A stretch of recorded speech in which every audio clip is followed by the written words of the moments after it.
Hello everyone, आप सब कैसे हैं। मैं उम्मीद करता हूं कि बहुत अच्छे होंगे और अपनी पढ़ाई को बहुत अच्छे से कर रहे होंगे। मैं आकाश कुमार बढ़ाना आईसीटी वर्चुअल क्लासरूम में आपका बहुत बहुत स्वागत करता हूं मेरे प्यारे बच्चों। जैसे आपको पता है मेरे प्यारे बच्चों, बेसिकली हमारी आपका जो है मेरे प्यारे बच्चों 12th क्लास है। 12th क्लास में हम लोग देख रहे हैं हिस्ट्री, और हिस्ट्री के अंदर हम लोग बात करें महात्मा गांधी के जो आपके राष्ट्रीय आंदोलन है उसको लेकर हमारा चैप्टर नंबर 13 चल रहा है। इतना हम लोग देख चुके हैं। कल हम लोग यहाँ देख रहे थे कि किस प्रकार से दांडी मार्च यात्रा जो हुई थी उसमें क्या विचार थे, विदेशों लोग क्या सोचते थे, और उसके बाद जो टाइम्स अखबार ने किस प्रकार गांधी जी की जो अपनी छवि थी, जो पहले मजाक बनाते थे, कैसे वो आपका छवि चेंज हो गई। वो सारी चीजों को हम लोग आपका देख चुके हैं। और हम यहाँ देखे कैसे भारतीय नेता ये सब बैठकर क्या कर रहे हैं, अपने लिए एक जो है युद्ध स्तर की जो आपकी तैयारियां हैं किस प्रकार की जाए, उनको सबको आपका अच्छे से पढ़ने का प्रयास कर रहे हैं, उनको एक क्रियान्वयन कर रहे हैं कि क्या कुछ हम करें और कैसे कुछ बनाएं। ये हम लोग देख रहे हैं। क्लियर है? ध्यान रहेगा इतना। चलिए देख लिया, चलिए आगे बढ़ रहे हैं। देख चुके सेकंड राउंड आपका टेबल कॉन्फ्रेंस जो हुई है 1931 में, इसको भी हम लोग देख चुके हैं। क्लियर है? आगे बढ़े। अब लिखते हैं हो क्या रहा है कि अब क्या कर दिया इन्होंने। विलिंगटन ने लिखा है, जो वो अपनी बहन को पत्र लिख रहे हैं कि अगर गांधी ना होता तो दुनिया वाकई बहुत खूबसूरत होती। जो भी कदम उठाता है उसे ईश्वर की प्रेरणा का परिमाण कहता है, लेकिन असल में उसके पीछे एक गहरी राजनीति की चाल है। कह रहा भगवान के नाम बता के पॉलिटिकल चाल चलता है। देखता हूं कि अमेरिकी प्रेस उसको गजब का आदमी बताती है, लेकिन सच बात यह है कि निहात अव्यवहारिक, रहस्यमयी और अंधविश्वासी जनता के बीच रहते हुए जो गांधी को भगवान मान बैठी है। अब ये क्या कर रहे हैं, विलिंगटन उनको बुराई कर रहे हैं कि मेरे को पसंद नहीं है, लोग कैसे भगवान बता रहे हैं इसको, क्या है, झूठा आदमी है, बेकार है, कुछ नहीं कर रहा है, पता मैं कुछ नहीं भैया। और यहाँ छोड़ो, जो अमेरिका की प्रेस है वो भी इसको अच्छा इंसान मानने लग गई है। दुख की बात यह है। और ये कहानी कब की है, जब वेलिंगटन अपनी बहन को पत्र लिख रहे हैं, लॉर्ड वेलिंगटन क्या लिख रहे हैं, पत्र लिख रहे हैं अपनी बहन को, और उसमें बात कह रहे हैं। ठीक। बहरहाल 1935 में गवर्नमेंट एक्ट ऑफ इंडिया में सीमित प्रतिनिधि शासन का आश्वासन व्यक्त किया गया था। 2 साल बाद जब मताधिकार के आधार पर चुनाव हुए तो कांग्रेस को जबरदस्त सफलता मिली। 11 में से 8 प्रांतों में कांग्रेस के प्रधानमंत्री सत्ता में आए और गवर्नर को देख रेख में काम शुरू किया गया। अब होता क्या है, उस समय 11 प्रांत थे, 11 प्रांतों में स्टेट असेंबली थी। क्लियर है? उसमें असेंबली में क्या किया गया था कि जो उसका सिद्ध था तो वहां उसको प्रधानमंत्री कह दिया करते थे। ठीक है, शीर्ष बनाते थे। अब भाई इनकी सरकार आई। ठीक है, अब सरकार आई तो क्या हुआ, कांग्रेस मंत्रिमंडल में सत्ता में आने के 2 साल बाद सितंबर 1939 में दूसरा विश्व शुरू हो गया। अब सेकेंड वर्ल्ड वॉर शुरू हो गया। अब सेकेंड वर्ल्ड वॉर शुरू हो रहा तो अंग्रेज अब फंस गए। महात्मा गांधी, जवाहरलाल नेहरू ने दोनों ही हिटलर और नाजी के कट्टर आलोचक थे। किसके? हिटलर और नाजियों के कट्टर आलोचक थे, क्योंकि नाजियों को आप देखोगे नाजियों के साथ क्या हुआ, क्या किया हिटलर ने, आप अगर पढ़ोगे तो क्लियर हो जाएगा। उन्हें फैला दिया। अंग्रेज युद्ध समाप्त होने के बाद भारत को स्वतंत्रता देने के राजी हो गए। अब कह रहे हैं कि भैया अगर तुम हमको सेकेंड वर्ल्ड वॉर में भी सहयोग करोगे तो हम क्या करेंगे कि हम आपको हेल्प करेंगे आपके फ्रीडम में। क्यों? क्योंकि पता है भारतीय सैनिक वहां लड़ेंगे, बहुत लंबे टिक सकते हैं, हमको बहुत कुछ भारत से चाहिए, चमड़े के बैग, लेदर, जूते वगैरह, हथियार, बहुत कुछ हमको यहाँ से चाहिए। अब क्या होगा, जब युद्ध लड़ेंगे तो क्या होगा, एक देश की अर्थव्यवस्था कमजोर हो जाती है। तो कांग्रेस ने उनके युद्ध प्रयास को सहायता दे सकती है। उन्होंने कहा ठीक है, अगर बाकी में तुम दिक्कत में हो, तुम फंसे हुए तो हम तुमको सहायता दे सकते हैं, देंगे नहीं, दे सकते हैं, यानी कि आप कंडीशनल है। सरकार ने प्रस्ताव खारिज कर दिया। इसके विरोध में कांग्रेसी मंत्रिमंडल ने अक्टूबर 1939 में इस्तीफा दे दिया विधानसभा। आप देख रहे हैं 8 प्रांतों में सरकार आई, 2 साल तक चली, और यहां इन्होंने इस्तीफा दे दिया। क्यों? क्योंकि अब हम दबाव बना सके। अब स्वतंत्रता प्राप्ति के लिए शासकों का दबाव डालने के वास्ते 1940-41 के दौरान कांग्रेस ने अलग अलग सत्याग्रही कार्यक्रम का आयोजन शुरू किया। अब 1939 में उन्होंने बाप का दबाव दिया, देश को आजाद करो, और इसलिए हम क्या कर रहे हैं, विधानसभा को रद्द कर रहे हैं, हम लोग बाप का इस्तीफा दे रहे हैं। उधर वर्ल्ड वॉर उनको प्रॉब्लम कर रहा है, उधर भारत बाप का प्रेशर कर रहा है। क्लियर है? तो मार्च 1940 में मुस्लिम लीग ने उपमहाद्वीप में मुस्लिम बहुल इलाकों के लिए कुछ स्वायत्तता की मांग करी। अब ये अलग ही में टांग अड़ाने लग गए। अब राजनीतिक भूतरत से काफी जटिल हो गया। अब संघर्ष भारतीय बनाम ब्रिटिश नहीं रहा, अब कांग्रेस, मुस्लिम और ब्रिटिश शासन की तीन धुरियों के बीच आपका संघर्ष था। अब क्या हो गया, तीन धुरी में बट गया। एक धुरी है ब्रिटिश, मैं यहां लिख रहा हूं, बी बना रहा हूं, ऐसे देखिए, ये हो गए ब्रिटिश, ये होगी कांग्रेस और ये होगी लीग। अब आपका त्रिध्रुवीय हो गया मसला। पहले तो दो ही फाइट थी, आमने सामने थे, ब्रिटिश और कांग्रेसी, यानी कि ये कांग्रेसी मतलब भारतीय को बात करते थे, जो भारतीय लोग। अब ये धड़ बन गया है अलग, ये बात कर रहा है मुसलमानों की, और ये कह रहे हैं कि भैया हम मुसलमानों का प्रतिनिधित्व करते हैं, जबकि इनसे ज्यादा मुसलमान तो किसके साथ थे, जो भारतीय राष्ट्रीय कांग्रेस है उसके साथ थे। इसी समय ब्रिटेन में एक सर्वदलीय सरकार में सत्ता में आई, जिसमें लेबर पार्टी के सदस्य भारतीय आकांक्षाओं के प्रति हमदर्द का रवैया रखते थे। अब कहानी क्या हुई, कहानी होती है कि ब्रिटेन में सरकार बनती है, यानी कि ब्रिटेन की सरकार चेंज होगी। अब वहां लेबर पार्टी की सरकार आ गई। पहले थी आपका कंजर्वेटिव पार्टी की सरकार, और कंजर्वेटिव पार्टी की जगह भागी लेबर। और लेबर वालों का रवैया थोड़ा अलग था, वो भारत के प्रति हमदर्दी रखते थे, यार भारत को आजादी मिलनी चाहिए, बहुत लंबे समय से ये ऐसे कुछ कर रहे हैं। लेकिन सरकार के मुख्य प्रधानमंत्री वेस्टर्न चर्चिल कट्टर समाजवादी थे। अब सरकार का रुख तो बढ़िया था, लेकिन जो वेस्टर्न आपका चर्चिल थे वो क्या थे, समाजवादी, सॉरी साम्राज्यवादी। साम्राज्यवादी क्या चाहता है कि उसके साम्राज्य का विस्तार हो। अब कोई आदमी अपना साम्राज्य बढ़ाना चाहता है और तुम उसको एक विचार कहे कि हम कम करेंगे, हम भारत को फ्री करा देंगे, तो आपकी दिक्कत है ना। उनका कहना था कि उन्हें सम्राट का सर्वोच्च मंत्री इसलिए नियुक्त नहीं किया गया है कि वो ब्रिटिश राज्य के टुकड़े कर दें, यानी कि अगर मेरे प्रधानमंत्री होते हुए भारत छूट गया तो इसका मतलब ये है कि मैं बना और मैंने आपके टुकड़े कर दिए। 1942 में बसंत में चर्चिल ने गांधी जी और कांग्रेस के साथ एक समझौते का रास्ता निकालने के लिए मंत्री सर स्कॉट क्रिप्स, जिसको हम कहते हैं क्रिप्स मिशन को भारत भेजा। साथ ही वार्ता में कांग्रेस ने नई बात पर जोर दिया, अगली धुरी शक्तियों में भारत की रक्षा के लिए ब्रिटिश शासन कांग्रेस का समर्थन चाहती थी। वायसराय ने सबसे पहली कार्यकारी परिषद में भारतीय को एक रक्षा के रूप में नियुक्ति दे दी। अब कह रहे भैया जो हमारी कार्यकारी परिषद है, एग्जीक्यूटिव जो हमारी काउंसिलिंग है, उसमें हम रक्षा के लिए एक भारतीय पद को नियुक्त कर देंगे, और इस बात पर चर्चा भी टूट गई। अब ये बात ये आपके कर लेते हैं। देखिए, अब कह रहे हैं महात्मा गांधी और राजेंद्र प्रसाद ने लॉर्ड लिथनिंगो की बैठक में जाते हुए 13 अक्टूबर 1939 को है, इस बैठक में युद्ध में भारत की हिस्सेदारी का स्वरूप कि भैया आप लोग मदद करोगे नहीं करोगे, क्या करोगे, कैसे करोगे, किस तरह की हेल्प करोगे, बात कर रहे हैं। जब वायसराय के साथ वार्ता टूट गई तो कांग्रेस मंत्रिमंडलों ने इस्तीफा दे दिया।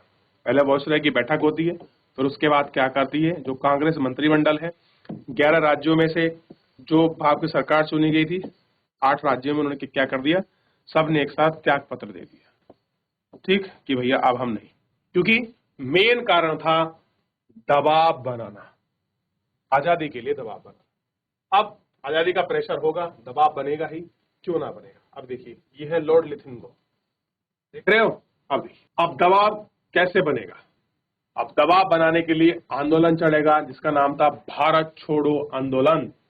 बहुत महत्वपूर्ण आंदोलन है। ये आंदोलन ऐसा है जो व्यक्ति अहिंसा की बात करता हो, लड़ाई झगड़े की बात ना करता हो, सत्य के साथ आग्रह की बात करता हो, सविनय अवज्ञा आंदोलन की बात करता हो, चंपारण जैसे आंदोलन करता हो, सत्याग्रह करता हो, डांडी मार्च यात्रा करता हो, वो व्यक्ति कह रहा है इस आंदोलन में करो या मरो। क्या कह रहे हैं, करो या मरो, कुछ भी करो पर देश को आजाद करो। क्रिप्स मिशन की विफलता। अब क्या होता है, क्रिप्स मिशन आता है, थोड़ा इसमें नहीं बताया क्रिप्स मिशन के बारे में, मैं बता दूं। क्रिप्स मिशन कहता है कि भैया हम भारत को डोमिनेंट स्टेट देंगे।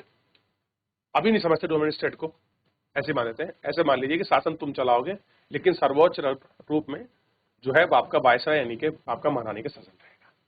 दूसरा कहते हैं कि जब आपका तो क्रिप्स मिशन आता है, इस टाइम आपका वर्ल्ड वॉर चल रहा है, सेकेंड वर्ल्ड वॉर, ये कहते हैं कि भारतीयों को अंग्रेजों की सहायता करनी पड़ेगी ब्रिटिश सरकार की युद्ध में, और जब युद्ध समाप्त हो जाएगा उसके बाद हम तुम्हें आपका संविधान देंगे। क्लियर हो गया क्या कह रहे? उसके बाद हम तुम्हें संविधान देंगे। आजादी की बात नहीं करते। तो लोग कृष्ण मिशन को एक्सेप्टेबल नहीं करते हैं। और आपको पता है कृष्ण मिशन क्या है? भारत आ रहा है, वहां के एक मंत्री हैं, ठीक, और 1942 में आया। सर स्टीफोर्ड क्रिप्स ये लेकर आ रहे हैं, और भाई इन्हीं के नाम पर लिखा हुआ है कि यह स्टीफोर्ड क्रिप्सन मार्च 1942 में भारत आए थे। क्लियर है? इनको लेकर सबसे पहले यहां सा थोड़ी सी आप राजनीति को देखिए, क्या आपके खलबली मच चुकी है भारतीय राजनीति। क्लियर है? देख लिया? आगे बढ़े? चलिए आगे बढ़े। अब बात करेंगे भारत छोड़ो आंदोलन। कृष्ण मिशन की विफलता के बाद महात्मा गांधी ने ब्रिटिश सरकार के खिलाफ अपना तीसरा सबसे बड़ा आंदोलन शुरू किया। तीसरा? सर पहले दूसरे कौन से? तो बताइए, हम पढ़ रहे। एक तो हमने पढ़ा सभी ने अवज्ञा आंदोलन, एक कौन सा था जो 1920 में शुरू हुआ था? बताइए, सोचिए सोचिए, मैं बता चुका हूं, सोच के बता। असहयोग आंदोलन, असहयोग, सविनय अवज्ञा आंदोलन, और तीसरा भारत छोड़ो आंदोलन। अगस्त 1942 में इस आंदोलन ने अंग्रेजों भारत छोड़ो का नारा दिया गया। क्या नारा लगा? अंग्रेजों भारत छोड़ो का नारा। हालांकि गांधी जी को फौरन गिरफ्तार कर लिया गया था, लेकिन देश भर में युवा कार्यक्रम, हड़ताल और तोड़फोड़ की कार्रवाई जारी रही। आंदोलन के चलते कांग्रेस में जयप्रकाश नारायण, ध्यान रखिए, जयप्रकाश नारायण जैसे समाजवादी सदस्यों ने भूमिगत प्रतिरोध गति, भूमि का मतलब होता है अंडरग्राउंड होकर काम किया है, ज्यादातर सक्रिय थे। पश्चिम में सतारा, पूर्व में मेदिनीपुर यानी कि जो आपका बंगाल का इलाका है, कई जिलों में स्वतंत्र सरकार यानी कि पिरती सरकार की स्थापना की गई। अंग्रेजों ने आंदोलन के प्रति काफी सख्त रवैया अपनाया, फिर भी आंदोलन को दबाने में सरकार को साल भर से ऊपर का ज्यादा का समय लग गया। भारत छोड़ो आंदोलन, क्विक इंडिया मूवमेंट, सही मायने में एक जन आंदोलन था। लाखों आम हिंदुस्तानी शामिल थे इस आंदोलन में। युवा बड़ी संख्या में आकर्षित हुए। उन्होंने कॉलेज छोड़कर जेल का रास्ता अपनाया। कांग्रेस नेताओं ने जेल में उसी समय जिन्ना और मुस्लिम लीग के साथ अपना प्रभाव पारी क्षेत्र में फैलाने लगे। इन्हीं सालों में लीग को पंजाब और सिंध में अपनी पहचान बनाने का मौका मिला, और अभी भी उनका कोई खास वजूद नहीं था। पहचान तो बनाई 1942 में, लेकिन कोई खास वजूद उनका नहीं था। जून 1944 में जब विश्व हिंदू समाप्ति की ओर जाता है, विश्व समाप्ति हो जाता है, तो गांधी जी को रिहा कर दिया गया। जेल से निकालकर उन्हें कांग्रेस और लीग के बीच फासले को फाटने के लिए जिन्ना के साथ कई बातें की। अब लीग अलग हो गई है, कांग्रेस अलग हो गई है, दोनों के बीच में फाट खड़ा है। ये अलग मांग कर रहे हैं, ये अलग मांग कर रहे हैं। ये कह रहे हैं कि आप हमारी मांग के सहमति बताओ, ये कह रहे हैं कि आपको क्या जरूरत है, सब एक ही तो है। अब जो फाट भरा है उसे गांधी जी ही भरेंगे। 1945 में ब्रिटेन में लेबर पार्टी की सरकार बन गई दोबारा। फिर युद्ध हो गया, युद्ध निमट गया 45 तक। उसके बाद दोबारा चुनाव हुए, लेबर पार्टी फिर बैक आ गई। यह भारतीय स्वतंत्रता के पक्ष में थी। उन्होंने कहा यार भारतीय को आजाद कर देते हैं, बहुत दिन हो गए। उन्होंने वाइस राय लॉर्ड वेवल ने कांग्रेस और मुस्लिम लीग के बीच प्रतिनिधियों के साथ कई बैठकें की। भाई कांग्रेस वाले प्रतिनिधि आगे और मुस्लिम लीग वाले भी। 1946 की शुरुआत में ही प्रांतीय विधानमंडलों को नए सिरे से चुनाव कराया। आप सोच कर देखिए, जिनका इस्तीफा 1939 में दे दिया गया था, क्लियर हो गया, अब उन्हीं का चुनाव दोबारा हो रहा है। कब? 1946 में, 1946 में।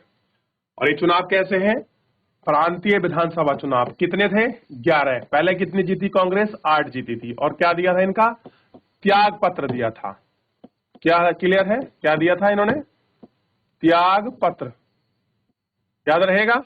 अब देखिए, नए सिरे से चुनाव कराए जाएंगे। सामान्य श्रेणी में कांग्रेस को भारी सफलता मिली। मुसलमानों के लिए आरक्षित सीटों पर मुस्लिम लीग को भारी बहुमत प्राप्त हुआ। जहां जनरल सीटें थी वो कांग्रेस आई, और जहां पर आरक्षित सीटें थी मुसलमानों के लिए, वहां मुस्लिम लीग ने भारी जीत करी। राजनीतिक ध्रुवीकरण पूरा हो चुका था। अब लोग ध्रुवीकरण का मतलब दो गुट में बढ़ जाना, दो हिस्सों में बढ़ जाना, आपका ध्रुवीकरण हो गया। 1946 में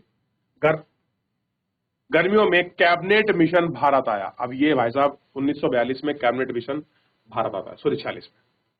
और आपको पता है उससे पहले कौन आ रहा है, 1939 में कौन आया है, सर फोर्ट क्रिप्स की अध्यक्षता में भी आ रहा था, अब फिर दोबारा आया है 1946 में कैबिनेट मिशन। कैबिनेट मिशन ने कांग्रेस और लीग को एक ऐसी संघीय व्यवस्था पर राजी करने का प्रयास किया जिसमें भारत के भीतर विभिन्न प्रांतों को स्वायत्तता दी जाए। कैबिनेट मिशन का यह प्रयास भी विफल रहा क्योंकि वो चाह रहे थे, इसमें ना पाकिस्तान की अलग से मांग नहीं रखी गई थी। क्या किया गया था, संघीय मतलब सबको मिलाकर एक स्टेट बनाया जाए, एक प्रांतीय देश बनाया जाए। वार्ता टूट जाने के बाद जिन्ना ने पाकिस्तान की स्थापना के लिए लीग के समर्थनों में एक प्रत्यक्ष कार्यवाही दिवस 16 अगस्त 1946 16 अगस्त 1946 का दिन तय कर दिया कि भैया हम क्या करेंगे, हम 16 अगस्त 1946 को क्या मनाएंगे, प्रत्यक्ष कार्यवाही दिवस। बहुत बार क्वेश्चन पूछा जाता है कि प्रत्यक्ष कार्यवाही दिवस कब मनाएंगे। उसी दिन आपके कलकत्ता में खूनी संघर्ष शुरू हो गया। हिंसा कलकत्ता से शुरू होकर ग्रामीण आपके बंगाल, बिहार, संयुक्त प्रांत, पंजाब तक फैल गई। कुछ स्थानों पर मुसलमानों को तो कुछ स्थानों पर हिंदुओं को निशाना बनाया गया। फरवरी 1947 में बेवल की जगह अब नए गवर्नर जनरल आगे जो है लॉर्ड माउंटबेटन, बेवल को भेज दिया गया और उनकी जगह लॉर्ड माउंटबेटन को वापस बुलाया गया। वार्ताओं में उन्होंने एक अंतिम दौर का आह्वान किया और सुलह के लिए उन्होंने एक प्रयास भी किया और वो विफल रहे। अब उन्होंने लीग भी बुलाई और कांग्रेस भी बुलाई, दोनों को मिलाकर एक मीटिंग कराई, लेकिन वो क्या रहे, उसमें विफल रहे। अब वो समझ चुके थे कि भैया अब बात नहीं बनेगी। उन्होंने ऐलान कर दिया कि ब्रिटिश भारत को स्वतंत्रता दे दी जाएगी, लेकिन उसका विभाजन भी होगा। औपचारिक रूप से सत्ता 15 हस्ताक्षर कर देंगे और 15 अगस्त का दिन नियत किया गया कि भैया हम क्या करेंगे, भारत को छोड़ रहे हैं, 15 अगस्त को हम सत्ता सौंप देंगे, लेकिन हम क्या करेंगे, हम उसका विभाजन करेंगे। उस दिन भारत के विभिन्न भागों में लोग में जमकर खुशी मनाई गई। दिल्ली में संविधान सभा के अध्यक्ष ने मोहनदास करमचंद गांधी को राष्ट्रपिता की उपाधि देते हुए, किसने, मोहनदास करमचंद गांधी। अब आप मुझे बताइए उस समय संविधान सभा के अध्यक्ष कौन थे, तो डॉक्टर राजेंद्र प्रसाद। ध्यान रहे, कह रहे संविधान सभा की बैठक शुरू हुई, बहुत देर तक करध्वनि बजती रही। असेंबली के बाहर भीड़ खड़े होकर महात्मा गांधी की जय के नारे लगते रहे। क्या लगते रहे, महात्मा गांधी की जय के नारे लगते रहे। अब फोटो देखिए, हमारे सामने बीच में महात्मा गांधी हैं और दाएं तरफ जो है पंडित जवाहरलाल नेहरू, सॉरी दाएं तरफ जो है सरदार पटेल है और बाएं तरफ आपका जो है पंडित जवाहरलाल नेहरू। तो इस तरीके से उन्होंने बात किया गया, ठीक, आप देख सकते हैं। और ये रहा पूरा वो दौर जहां से भारत छोड़ो आंदोलन शुरू हुआ। उस जमाने में औरतों ने भी बहुत बड़ा भाग लिया इस आंदोलन में। क्लियर हो गया, ये थोड़ा सा आपको ध्यान रखना चाहिए। तो एक बार देखिए कैसे पृष्ठभूमि बनी भारत छोड़ो आंदोलन की, क्या कुछ रहा, थोड़ा सा इस पर गौर करने और विचार करने की जरूरत है। देख लिया, आगे बढ़े, चलिए आगे बढ़ जाते हैं। तो किस तरह की राजनीति हो रही है, किस तरह का भारी भरकम माहौल बना हुआ है, ये समझने की थोड़ी सी इसमें जरूरत थी कि भाई क्या कुछ हुआ और क्यों हो रहा था। क्लियर है, आगे बढ़े। आखिरी बहादुर राणा दिन, अब बहादुर राणा दिन आ चुका है जिसकी सबको बड़ी प्रतीक्षा थी। 15 अगस्त 1947 को राजधानी में हो रहे उत्सव में महात्मा गांधी नहीं थे। कितनी बड़ी बात है कि जो आदमी इसके लिए प्रयास कर रहा है वो इस उत्सव में नहीं, तो फिर गांधी जी थे कहां? उस समय कलकत्ता में थे। उन्होंने वहां ना तो किसी कार्यक्रम में हिस्सा लिया, ना ही कहीं झंडा फहराया। गांधी जी ने 24 घंटे के उपवास पर थे। इतने दिन तक जिस स्वतंत्रता के लिए संघर्ष किया, अकल्पनीय कीमत पर उन्हें मिली। उनका राष्ट्र विभाजन था, विभाजित था। दुख किस बात का था? यार मैंने देश के लिए लड़ा, लेकिन दुख की बात क्या है, विभाजित हो गया। हिंदू मुसलमान एक दूसरे की गर्दन पर सवार है। उनके जीवनी लेखक जीडी तेंदुलकर ने लिखा है कि सितंबर और अक्टूबर के दौरान गांधी जी पीड़ितों को सांत्वना देते हुए अस्पताल और शरणार्थी शिविरों के चक्कर लगा रहे थे। उन्हें सिखों, हिंदुओं और मुसलमानों से आह्वान किया कि वे अतीत को भूलकर अपनी पीड़ा पर ध्यान दें, एक दूसरे के बजाय वे प्रति भाईचारे का हाथ बढ़ाएं, शांति रहने का संकल्प लें। गांधी जी और नेहरू के आग्रह पर कांग्रेस ने अल्पसंख्यक अधिकारों पर एक प्रस्ताव पारित किया। यहां से ही निकल के आया है अल्पसंख्यक प्रस्ताव। कांग्रेस ने दो राष्ट्र सिद्धांत को भी स्वीकार नहीं किया। जब उसे अपनी इच्छा के विरुद्ध बंटवारे पर मंजूरी देनी पड़ी तो दृढ़ विश्वास था कि भारत बहुत सारे धर्म, बहुत सारी नस्लों का देश है और ये ऐसे ही बने रहना चाहिए। पाकिस्तान में जो हालत है, भारत एक लोकतांत्रिक धर्मनिरपेक्ष राष्ट्र होगा जहां सभी नागरिकों को पूर्ण अधिकार प्राप्त होंगे। धर्म के आधार पर भेदभाव के बिना सभी राज्यों को संरक्षण का अधिकार होगा। कांग्रेस ने आश्वासन दिया कि अल्पसंख्यक नागरिकों के अधिकार से किसी भी अतिक्रमण के विरुद्ध रक्षा मुमकिन है। बहुत सारे विद्वानों ने स्वतंत्रता के बाद महीनों को गांधी जी के जीवन का श्रेष्ठतम क्षण कहा। बंगाल में शांति स्थापना के लिए अभियान चलाने के बाद गांधी जी दिल्ली आ गए। अब वहां गए, बंगाल जाकर उन्होंने क्या किया, जो आप देख रहे हैं, जो आपके दंगा वगैरह हुआ था, उसके लिए उन्होंने शांति स्थापना अभियान चलाए, लोगों से अपील करी। उसके बाद वो वापस दिल्ली आ गए। वहां से वे दंगाग्रस्त पंजाब के जिलों में जाना चाहते थे कि भाई जहां पंजाब में दंगा हुआ है मेरे को वहां जाना है, लेकिन राजधानी में ही शरणार्थियों की आपत्तियों के कारण सभा अस्त व्यस्त होने लगी। बहुत सारे शरणार्थी सभाओं में कुरान की आयतों की पढ़ने की प्रथा पर आपत्ति थी। कई लोग इस बात पर भी नारे लगाते थे कि गांधी जी उन हिंदू और सिखों की पीड़ा के बारे में बात क्यों नहीं करते, अपितु पाकिस्तान में फंसे हुए हैं। जीडी तेंदुलकर के शब्दों में गांधी जी पाकिस्तान में अल्पसंख्यक समुदाय के कष्टों के बारे में समान रूप से चिंतित थे। उन्हें राहत प्रदान करने और वहां के लिए जाना था, और तभी तो 1 करोड़ रुपए दिवा देते हैं वहां के लिए भी, मुंह जा सके। और दिल्ली में वे मुसलमानों को पूरी सुरक्षा का आश्वासन नहीं दे पा रहे थे। अब कह रहे तो वहां पूरा आश्वासन नहीं दे पा रहे, ठीक है। तो इस तरीके से आप देख रहे हैं कि अब थोड़ा सा एक पेचीदा मामला हो चुका है। मेन पेचीदा क्यों है? क्योंकि देश तो आजाद हुआ है, लेकिन भारत 2 भागों में बटा है, पूर्वी पाकिस्तान, पश्चिमी पाकिस्तान। अब भारत के टुकड़े हो चुके हैं और हर जगह दंगे भड़क रहे हैं, और दंगे भड़कने से क्या हो रहा है, बड़ा नरसंहार हो रहा है, लोग मारे जा रहे हैं, लोग बेघर हो रहे हैं, शरणार्थी हो रहे हैं, लोग कैंपों में रह रहे हैं, और बड़ा अस्त व्यस्त हो रहा है। तो कह रहे ऐसी आजादी थोड़ी चाहिए थी हमको चाहिए थी सब लोग रहे, इकट्ठे रहे, भाईचारा रहे, संकल्प रहे, शांति रहे, स्थापित करें, उसको एंजॉय करे, पूरा देश खुशी का माहौल बनाए। लेकिन स्थिति कैसी हो गई है, अलग हो गई है। क्लियर है? तो गांधी जी आजादी जिस दिन हुई उस दिन भारत में, मतलब दिल्ली में नहीं थे, बल्कि कहां थे, बंगाल में थे, कलकत्ता में घूम रहे थे। तो थोड़ा सा पढ़िए अल्पसंख्यकों के बारे में, क्या वो प्रयास कर रहे हैं, क्या वो देखने की कोशिश कर रहे हैं कि हम किस प्रकार से कुछ चाह रहे हैं, वो थोड़ा सा इसमें हो सके तो ध्यान लगाइए। आप आगे बढ़े, चलिए आगे बढ़ जाते हैं।